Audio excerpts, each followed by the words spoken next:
me out, guide me, show me the way out. So this is what happened at that point in time. Basically, I had a piercing realization that cracked the shell of my ego nature. In my confidence of being able to solve the problem myself. It is good to have confidence, but the person, in my personal experience also, I know we have got all the confidence, but yet we must invite Baba to be with us whenever we intend to do anything that we are doing, even though we feel very confident to do it without the help of Baba. And many other times when we feel that if I feel that, oh, I can do it, I don't need to, it will all go into a toss. I had totally forgotten to call on you for guidance.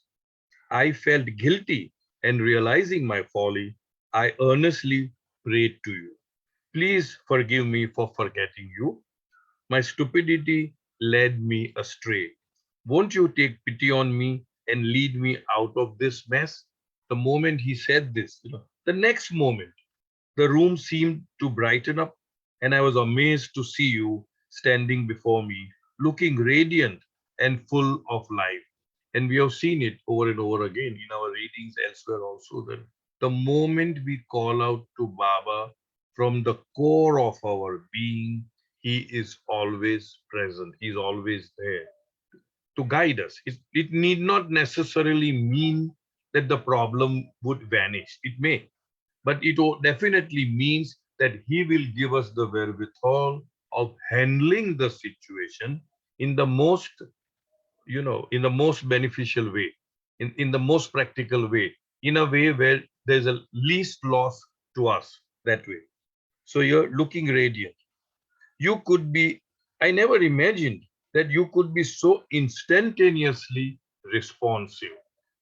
Many people, we know Baba's response is immediate. It's not that you pray to Baba now and then he will help you as and when he has the time to come. It's no. Like, and so infinitely forgiving. Although the author Bal Natu ji had forgotten to call on Baba, and he says it was my stupidity that I thought I could handle the situation myself. In spite of that stupidity, Baba is infinitely forgiving. It was as though you had rushed to respond to my feeble call, very light call, and you immediately rushed to. My bad mood vanished with your momentous arrival, and I felt jubilant.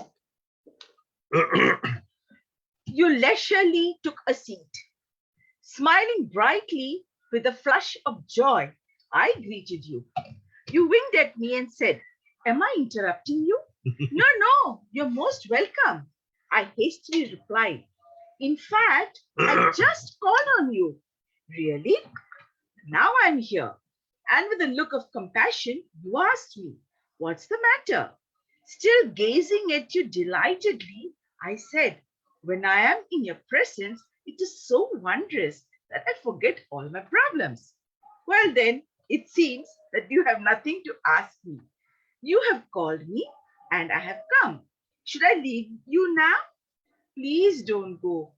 Give me a little more time to collect myself." You gestured your willingness to wait, and I reluctantly put my mind to the problems which had been so pressing on me before. Now they seemed trivial, and I blurted out, "To be honest, life itself is the problem." "No, it's not," you gently corrected. "It is your attitude towards life that makes it so." "But isn't it true that life presents me with one challenge after another?" I protested.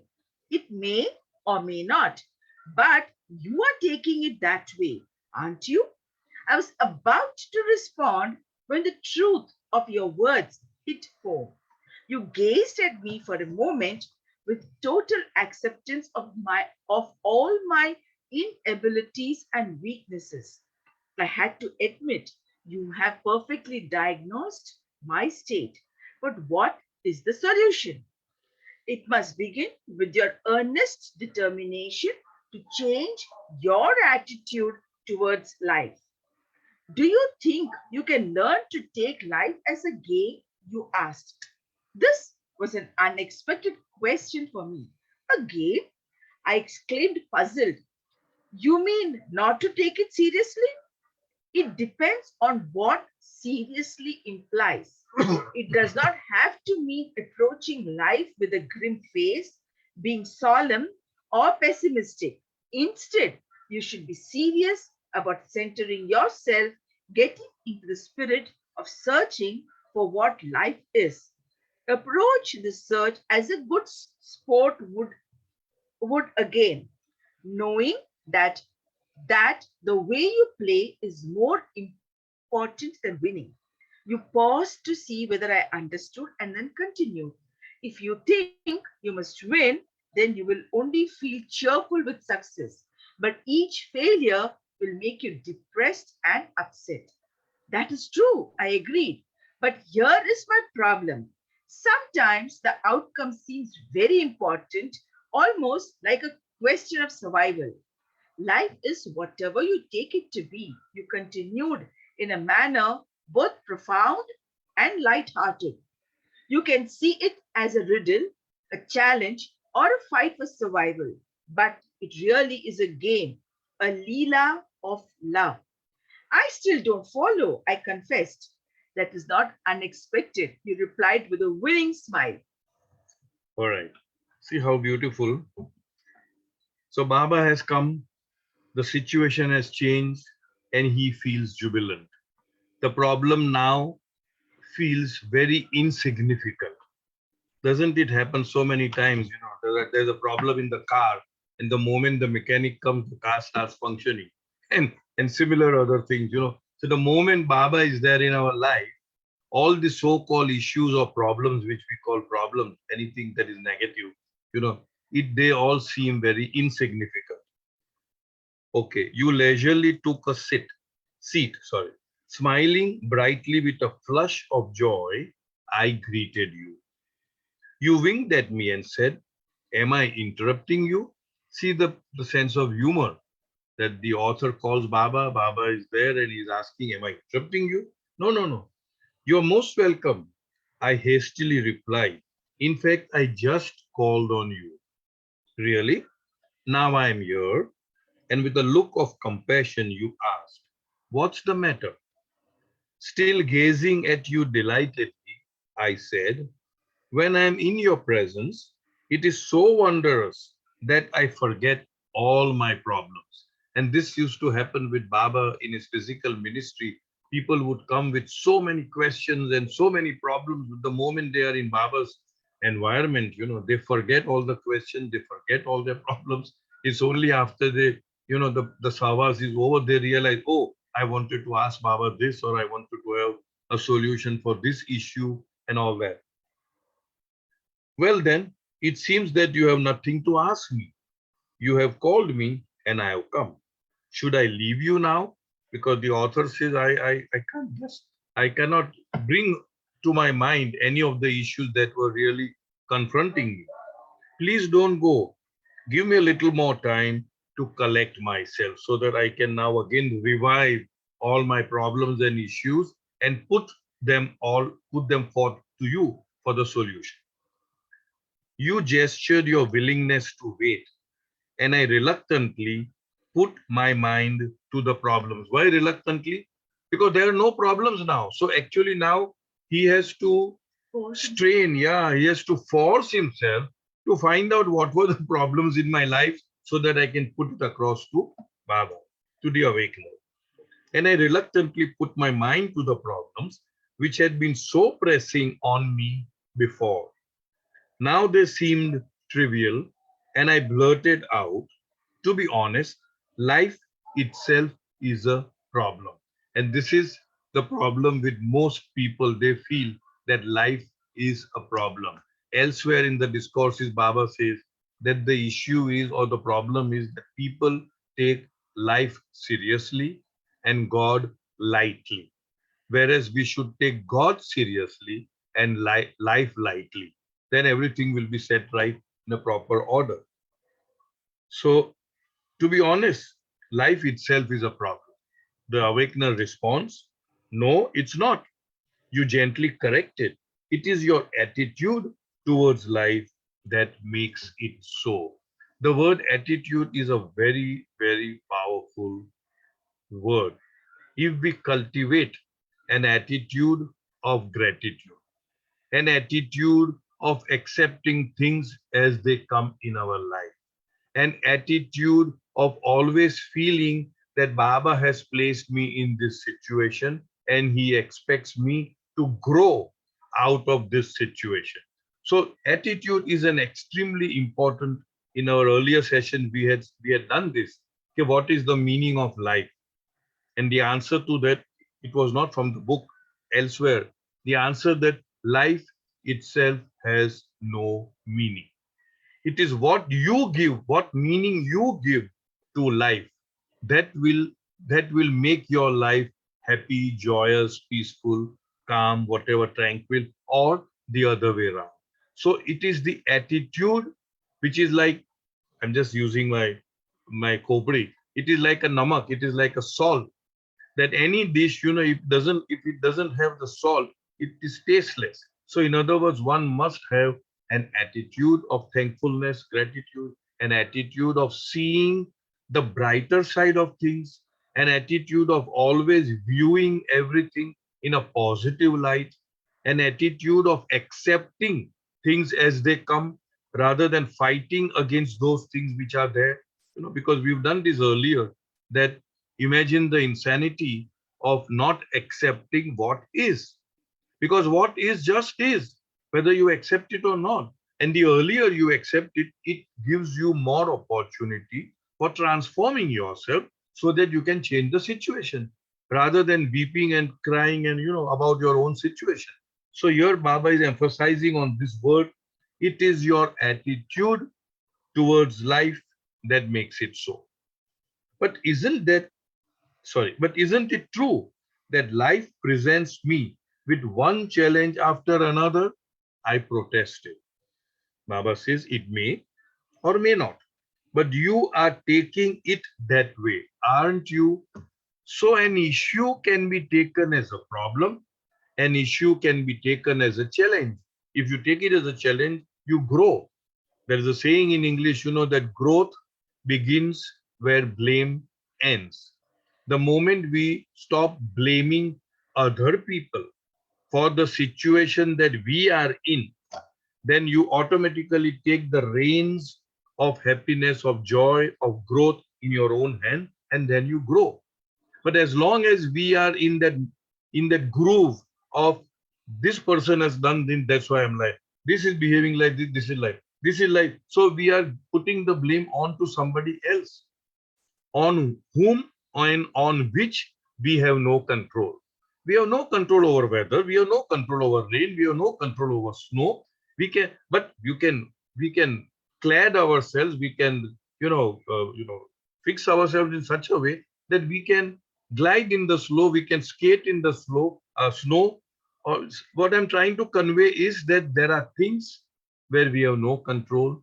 So let us change ourselves so that we are able to enjoy those things, right? So your Baba says it may or may not, but you are taking it that way, aren't you? That means you are taking every situation in your life as a problem instead of taking it as an opportunity for growth, taking it as a challenge, accepting it and growing from it. I was about to respond when the truth of your words hit home. I realized that yes, every situation I am taking it as a problem. You gazed at me for a moment with total acceptance of all my inabilities and weaknesses. I had to admit, you have perfectly diagnosed my state, but what is the solution? So Baba is absolutely, completely aware of our own weaknesses, of our own attachments, of our own shortcomings. He knows. And he has accepted us with those weaknesses and attachments. It's not something that Baba would say, okay, wash yourself pure, make yourself clean and pure, and then come to me. No, he has accepted us as we are.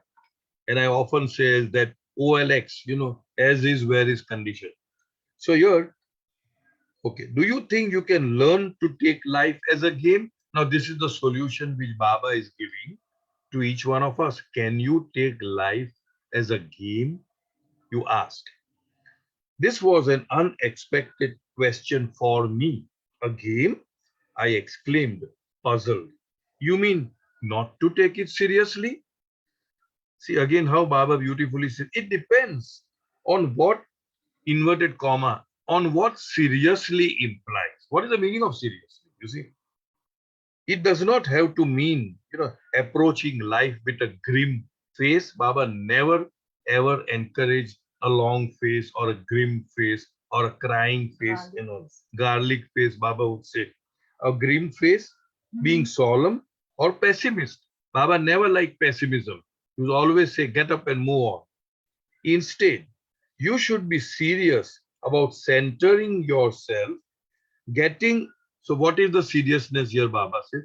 Centering yourself, getting into the spirit of searching for what life is. In other words, be serious to search what life is all about. What are you here for? What is your role in this particular body? What are you expected to do? How are you expected to conduct yourself in life in this particular form and name and body? Approach this search as a good sport would a game. That means how a good sport would approach a game. How not that you are playing a game only and solely for winning, but you are playing the game for the sake of game. Like we had done it earlier, that Baba had given a very beautiful message to Nari contractor, sorry, to Polly Umrigar when they had gone abroad for a game and all that. So he had given a message. The sum and substance of that message was that you must play the game with a sporting spirit. And what is sporting spirit? That you play the game with absolute dedication. You enjoy the game playing. Do not play to win. You enjoy the game, and so that when you are enjoying, even the spectators are enjoying. And you play the game in such a way that you are able to be appreciative of somebody else who is doing better than you.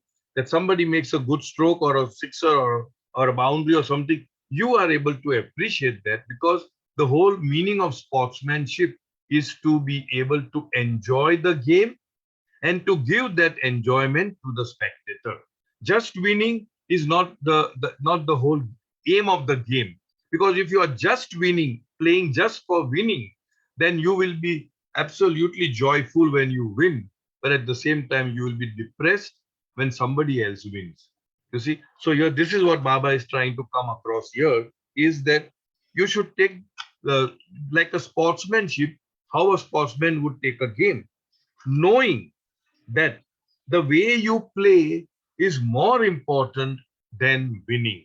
I repeat, the way you play the game of life is more important than winning every situation in life, every contract in life, every issue in life, every arguments in life. No, that is not how a game is to be played. You paused to see whether I understood and then continued. If you think you must win, then you will only feel cheerful with success. But each failure will make you depressed and upset. Isn't it true? That is true, I agree. But here is my problem. Sometimes the outcome seems very important, almost like a question of survival. Here again, we are giving importance to the worldly outcome.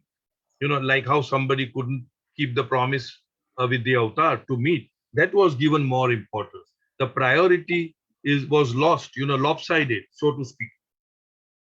Life is what you take it to be. Beautiful. Life is what you take it to be. If you think it's a drudgery, if you think it's a problem, if you think it's a pain in whatever part of your body, then it will only show up like that.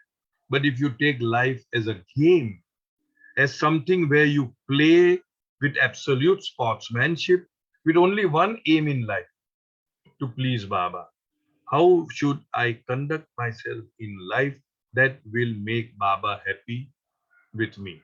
How will I be able to please Baba? So Baba says, life is what you take it to be. You continued in a manner both profound and light-hearted. You can see it as a riddle we all know, a puzzle, a challenge, or a fight for survival. That's what he said, that this is like survival or a fight for survival. But it really is a game, a leela of love. This is a game of love where we are given umpteen opportunities to exhibit love. And we all know what is love: care and concern for the well being of the others without bothering about our own self.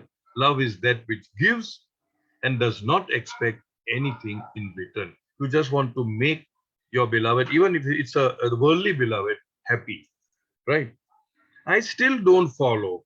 I confessed. And that is not unexpected. Baba says that is not unexpected. That means he expected that you will not follow what I am trying to say. This is not, that was not unexpected. That is not unexpected. You replied with a winning smile. I laughed. I laughed and asked, now tell me more about how to take life as a game. Start by thinking of life as the game with my name. You beamed at me in good humored merriment. Do you think of me often? Of course, I try to, but not often enough. Well, continue to think of me as a playmate participating in your life. But do not make a ritual of it, and do not think you're becoming someone special by doing this. It is as easy as dialing a number on the phone. Your fingers just move an inch or two, and the connection can be made thousands of miles away. I'm infinitely far and yet so close to you that when your heart dials my name, the ring reaches me. And then you will find that self centered thoughts bind you less and less. The alchemy of remembrance has the unique function of diffusing such thoughts, and they will gradually bubble away like effervescence. I immediately wondered how this could work for me. You saw the worried look on my face and added, there are no rules to this game. Each player simply follows the guidelines of the heart. So there are many ways to play, and each game is different. It is like solitaire. Part of the fun is the variety of patterns and options, adding spice to the game. As you prepare to play this game of life with my name, the first step is to think of me wholeheartedly.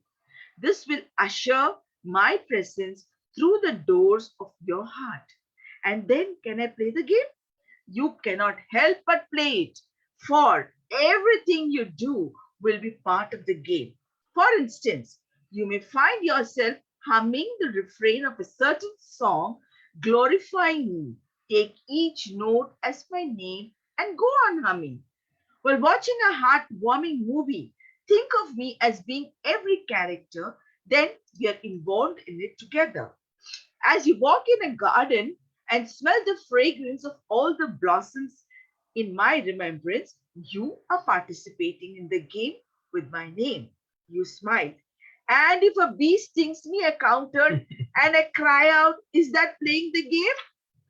Taking my name will help you to accept every pain as part of the game. My name is like a straw reaching into a cool, refreshing drink. It quenches your thirst. Oh, how revitalizing! I thought aloud. I thought out loud. I was beginning to comprehend your examples of the many ways to play the game of life, but I must have still looked confused because you continued to explain. Try to play the game through every aspect of your life, and you will feel me helping you more and more. Let my name ring and sing in silence through your body veins, and nerves. It will continue to ring out on its own, at times even unbeknownst to you. When this happens, you will find that unwanted thoughts and obsessions gradually fade away until they disappear totally.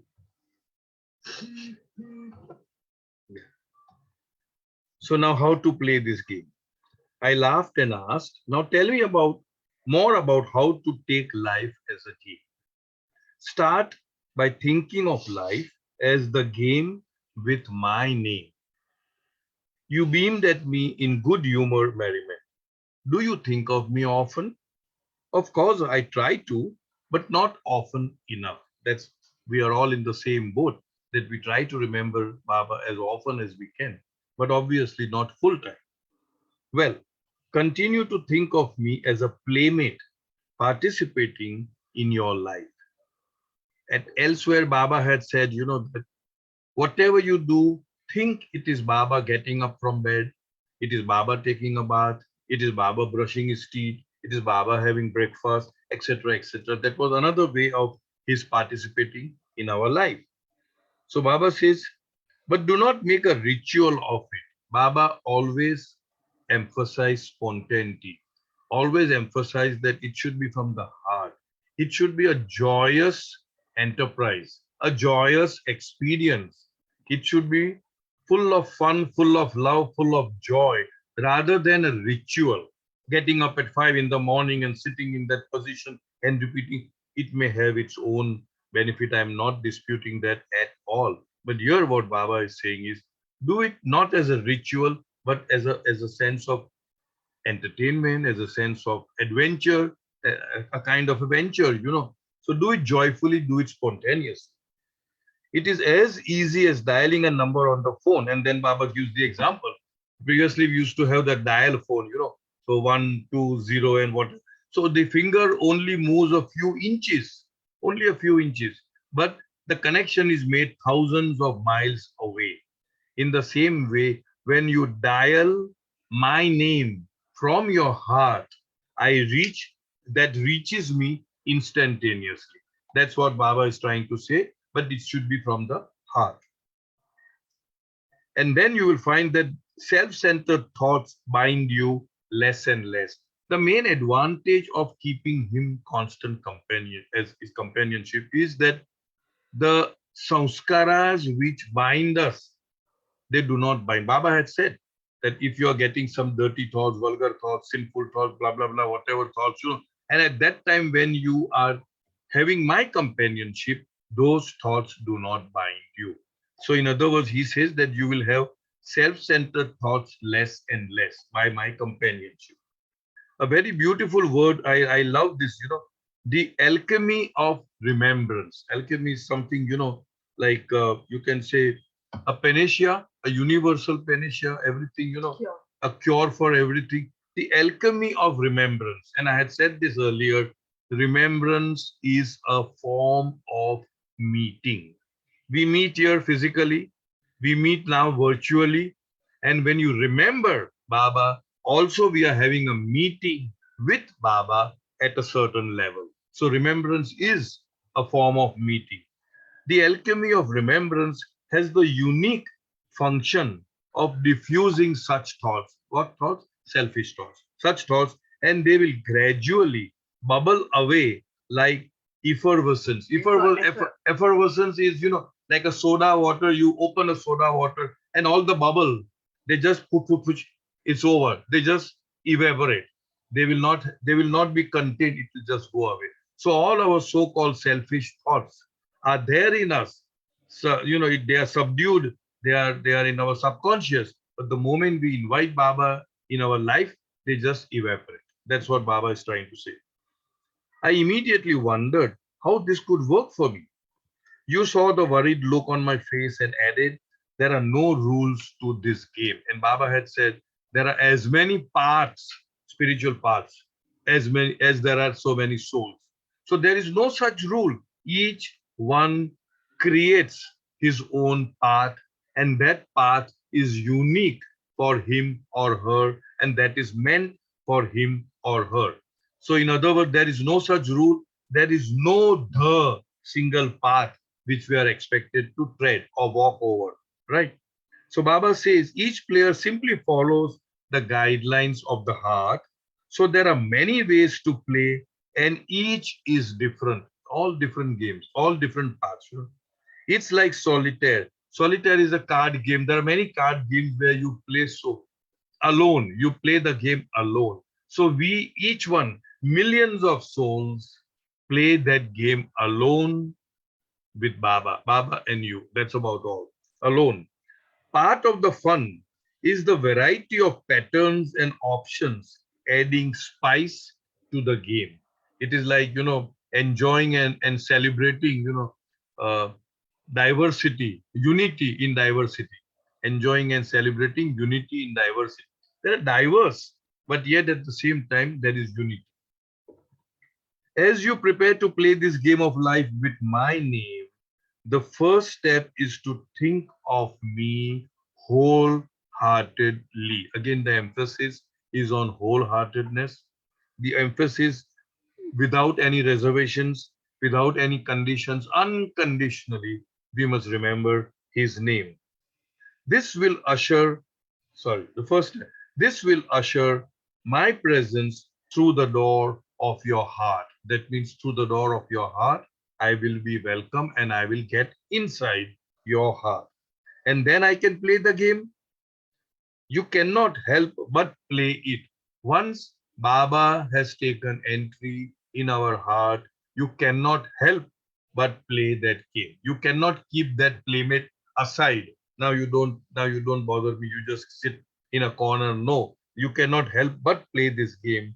For everything you do will be part of the game.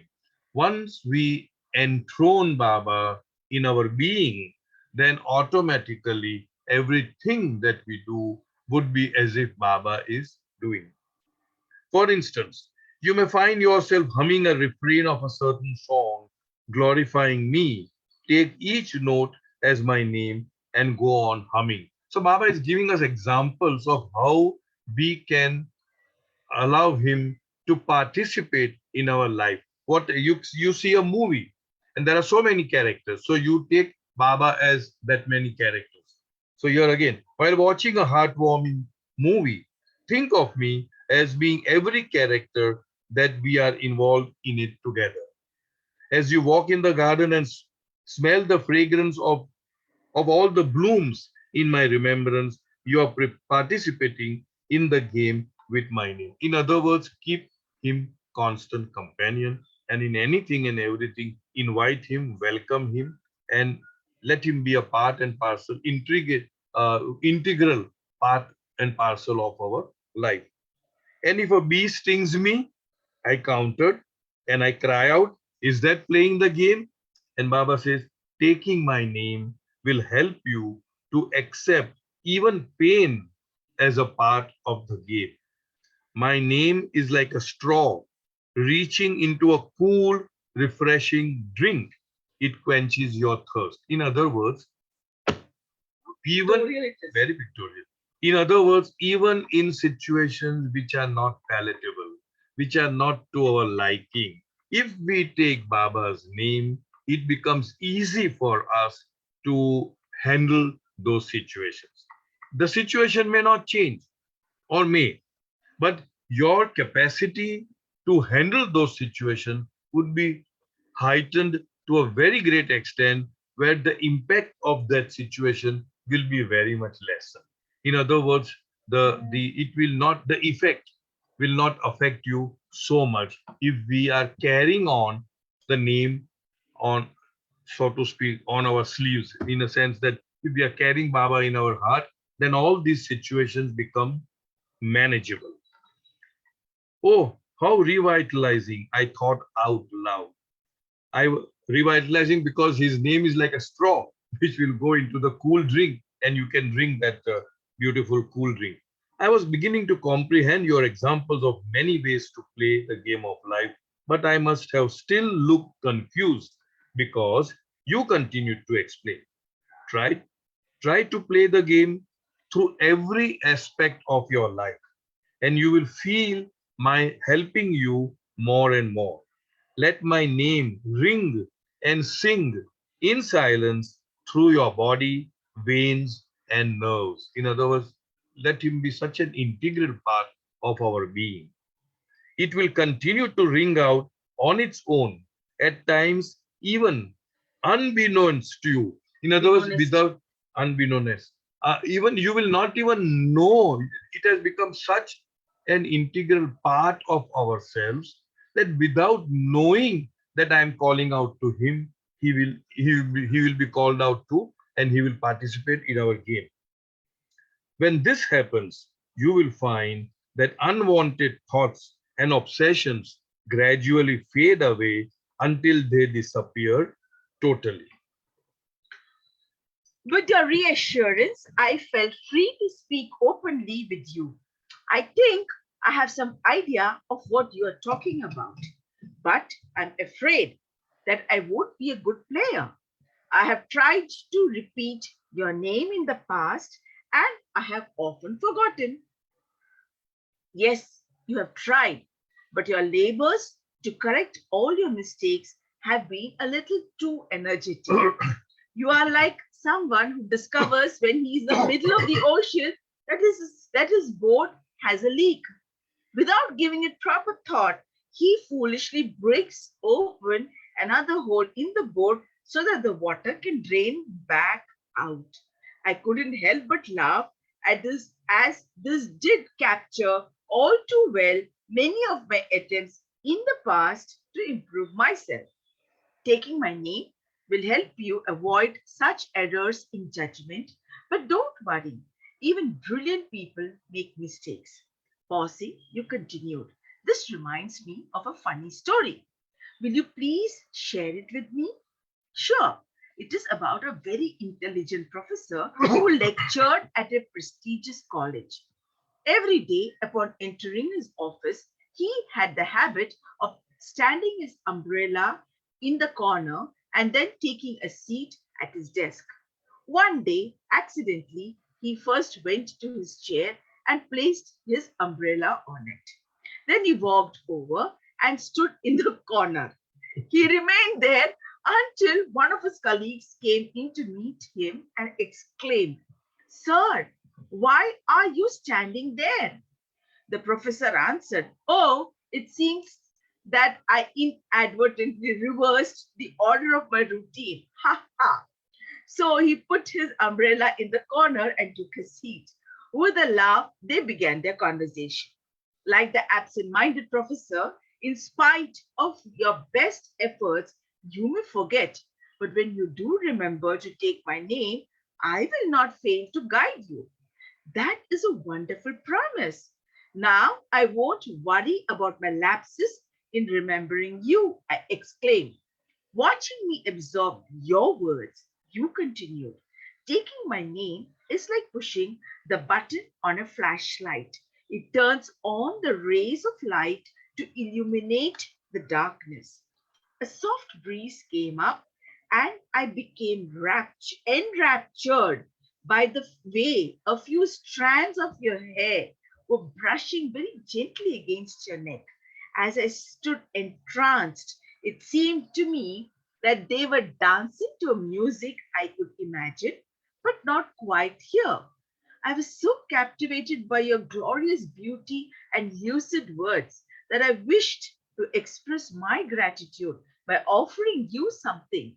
I noticed a delicate yellow daisy in the vase, and it too seemed to be rhythmically swaying in the breeze, almost as if it was silently asking me to offer it to you.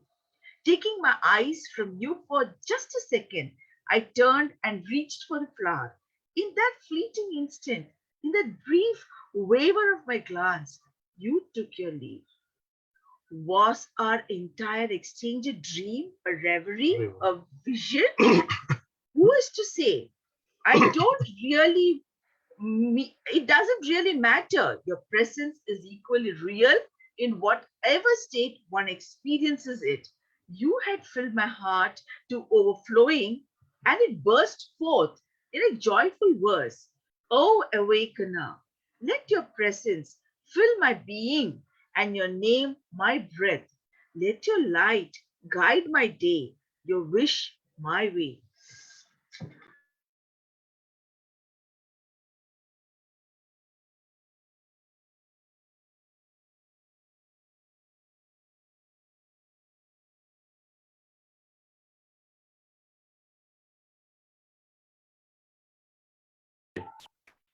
With your reassurance, I felt free to speak openly with you. We've done it. Baba is always reassuring. Earlier on, he said, I am never imposing. He doesn't impose himself upon us for anything. He will just give us a cue, a clue, a key, and leave it with us to open the door the way we want to open. There are no hard and fast rules. There is no this should be done or this should not be done. One should be wholehearted, one should be spontaneous. That's all. And natural. With your reassurance, I felt free to speak openly with you. I think I have some idea of what you are talking about, but I'm afraid that I won't be a good player. Again, he's exhibiting the so-called uh, incapacity or the negative aspect of his being. I have tried to repeat your name in the past and I have often forgotten. Haven't we done the same thing, all of us? We try to remember him as often as we can and we tend to forget. And then Baba says, doesn't matter as long as you remember it later on, just don't beat yourself up.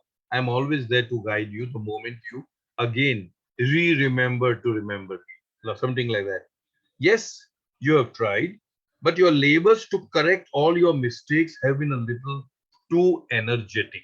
In other words, I would put it this way that Baba doesn't want us to be very ritualistic about it. He doesn't want us to really beat ourselves up for not being up to the mark.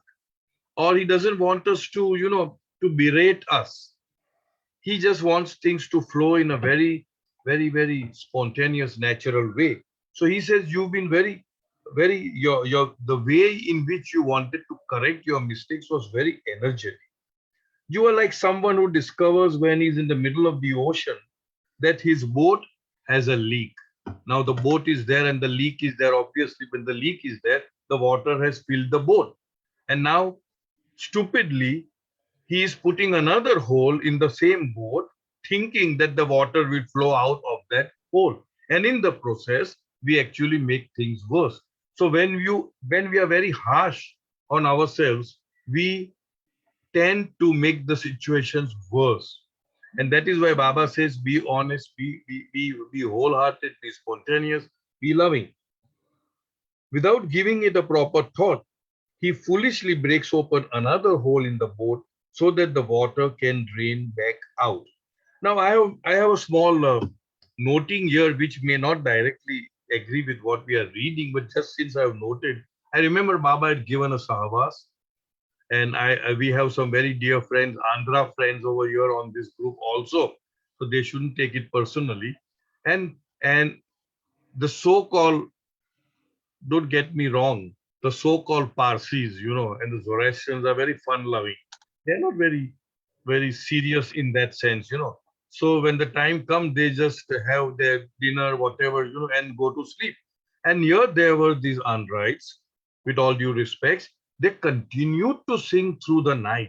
As a result of which, the other people, they just couldn't sleep. And here they were exhibiting their exuberance, their love for Baba, exuberance, the love for Baba, the dedication to Baba, and all that. And the second day, complaint went to Baba because Baba had the habit of asking, "Did you sleep well? Did you pass motion? Everybody is okay, no fever, no nothing." So these people complain, no sleep.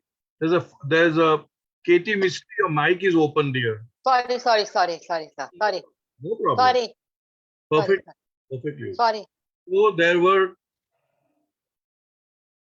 complaints to Baba. And then Baba reprimanded them.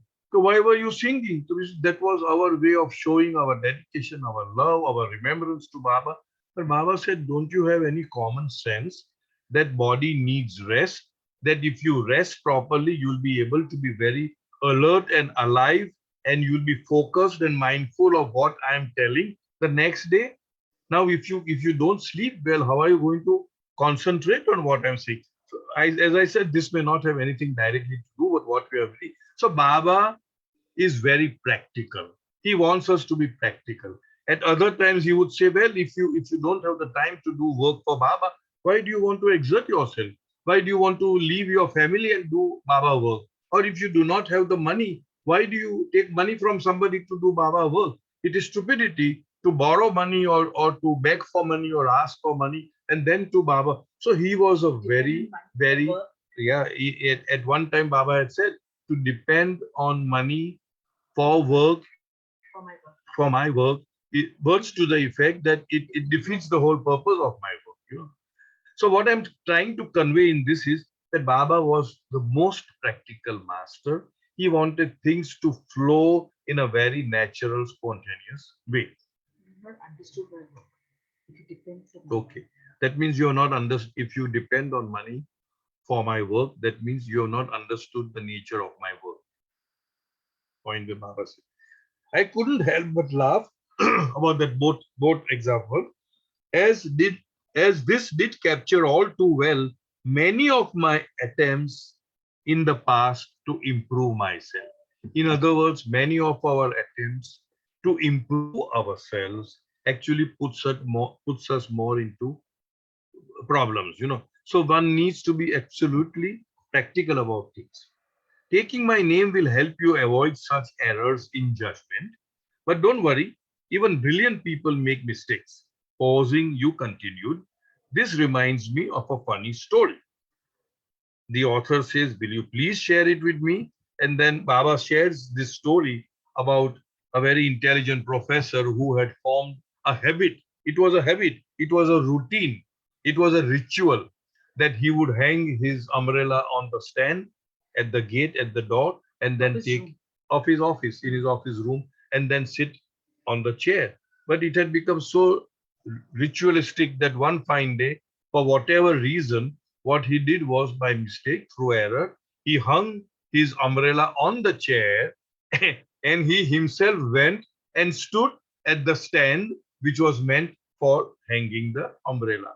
And he stood there still till some person came and said, "But why are you standing here?" Then he realized, oh, it was my mistake. So in other words, absent-mindedly, routinely, as a matter of ritual, we may get into doing something which is not what Baba wants us to do and to be. That's the sum and substance of this story. All right. The professor answered, oh, it seemed I had inadvertently reversed the order. With a laugh, they began their conversation.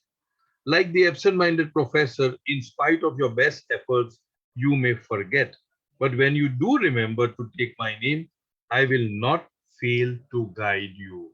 In other words, you may, through inadvertence, through our engagement with something else other than remembering Baba, we may forget.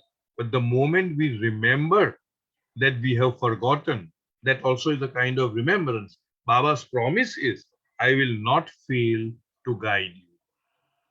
That is a wonderful promise. Now I don't worry about my lapse in remembering you, I exclaimed.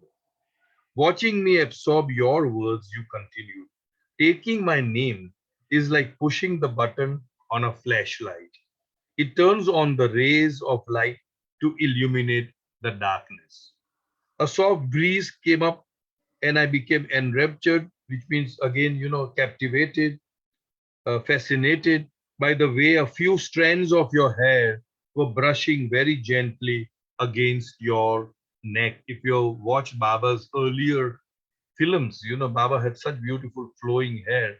And so he's appreciating the hair. As I stood entranced, it seemed to me that they were dancing to a music I could imagine, but not quite hear. Cannot hear the music, but I can imagine that your hair was dancing to some music. I was so captivated by your glorious beauty and lucid words, very, very, very clear, very simple to understand, clear words, that I wished to express my gratitude by offering you something. See here, what again here also, instead of being in the flow, we are putting the limited self-centered I want to do something for you. I want to go out of the way to do something. And how Baba beautifully writes here. I noticed the delicate yellow daisy in the vase, and and it too seemed to me to be rhythmically swaying in the breeze, almost as if it were silently asking me to offer it to you. Taking my eyes from you for just a second. See what happens when we are in Baba, we should be in. A slightest disturbance and we lose the distraction and we lose the opportunity. Taking my eyes from you for just a second, I turned and reached for the flower.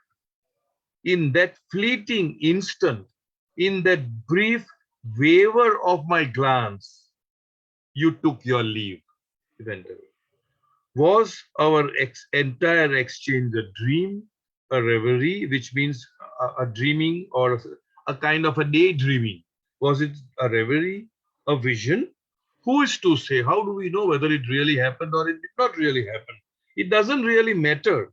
Your presence is equally real in whatever state one experiences it. Either you are experiencing it with full awareness, or you are experiencing it as a reverie, as a daydreaming, or you are experiencing it in a dream, in your sleep. Your presence is always beautiful. Your presence is equally real in whatever state one experiences it. You had filled my heart to overflowing, and it burst forth in a joyful verse. This is the verse.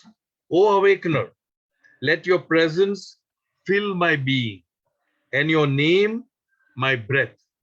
Let your light guide my day, your wish my way. That means everything that I do, I should do it in your remembrance and according to your wish. So here ends this chapter. Anybody wanting to share, ask anything? Otherwise, I think it's already 6:30 sharp. Thank you, Baba. Okay, then. Thanks a lot. Thanks for being here with Baba. Avtar Meher Baba. Meher Baba ki jai. Thank you, beloved Baba. Thank you. Jai Baba. Thank you. Thank you. Jai Baba. Thank you. Jai Baba. Jai Baba. Thank you. Jai Jai Baba. Thank you. Jai Baba. Jai Baba. Jai Meher Baba, Jai Meher Baba, Jai Meher Baba. Jai Meher Baba. Rakesh, feel better.